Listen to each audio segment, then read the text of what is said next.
Di depan ada banjir dan kita nggak bisa terlalu gas cepat karena emak-emak bersepeda bisa basah nantinya. Oke.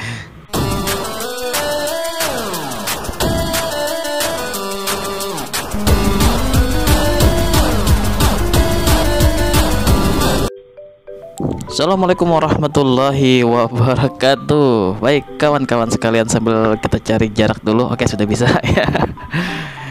Oke, kita kali ini bakalan ngebahas tentang ya hal yang agak-agak gimana gitu ya. Karena memang di masa pandemi ini kan pengangguran semakin banyak, PHK massal juga terjadi, dan di peristiwa itu fresh graduate semakin bermunculan atau lulusan sarjana yang masih baru itu bermunculan dan mereka sedang mencari kerja. Artinya yang banjir lagi ya. Artinya yang kita pikirkan di sini adalah di balik sarjana yang mulai banyak, alumni yang mulai banyak, dibarengi dengan peristiwa PHK massal yang juga terjadi karena pandemi. Nah, jadi kita beri judul Ketika Sarjana Menganggur untuk video kali ini. Dan kira-kira apa yang harus kita lakukan biar kita punya semacam motivasi, membangkitkan nalar pikir kita. Setidaknya lewat video ini teman-teman bisa berpikir lebih kritis untuk menghadapi masalah yang berhubungan dengan pengangguran ini ya. Dalam kuliah memang kita mendapatkan berbagai macam teori yang tentunya teori ini akan dibutuhkan ketika kita sudah alumni ya. Kalau berbicara pengangguran, misalnya teman-teman kan pernah belajar tentang teori Kotler yang paling populer tentang 4V, product, place, promotion, and price ya.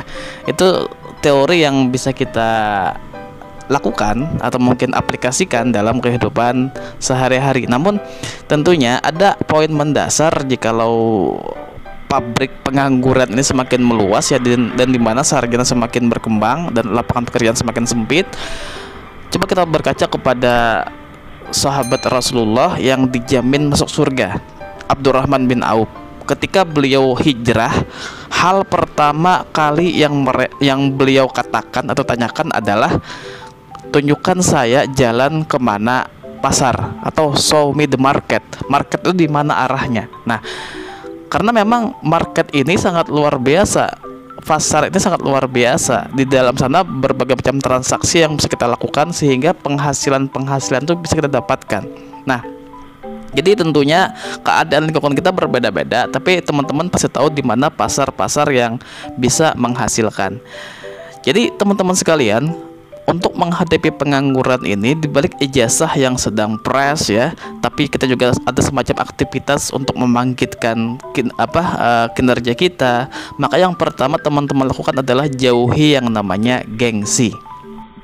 Ya, seperti yang kita sebutkan tadi, bahwa pasar itu adalah tempat berkumpulnya berbagai macam transaksi. Jual beli ada di sana, kebutuhan jasa ada di sana, yang berhubungan dengan pengantaran ada di sana ya. Jadi di dalamnya berbagai macam aktivitas yang bisa menghasilkan. Tentunya di balik gelar seorang sarjana, kita harus menjauhi yang namanya gengsi. Misalkan jual gorengan ya nggak apa-apa, atau mungkin jual-jualan makanan kecil ya nggak masalah meskipun sarjana ya. Jadi gengsi itu terkadang membuat kita semakin berpikir terlalu berat untuk menghasilkan sebuah sesuatu. Jadi ketika kita menjauhi gengsi, kita lebih ringan dan kita bisa beraktivitas yang positif. Namun tentunya ini ditopang dengan lingkungan yang mendukung, yang berhubungan dengan aktivitas di tempat teman-teman sekalian. Kalau memang masyarakatnya banyak ya, dan kita bisa jual-jual apa saja yang berhubungan dengan market teman-teman sekalian ya. Yang kedua, karena sekarang sudah di zaman digitalisasi, berbagai macam marketplace atau mungkin aplikasi-aplikasi jual beli yang bisa teman-teman lihat di gadget atau handphone atau mobile phone masing-masing. Coba teman-teman lihat kira-kira apa daftar barang-barang yang paling laris dari nomor 1 sampai nomor 10 pada aplikasi-aplikasi market seperti itu.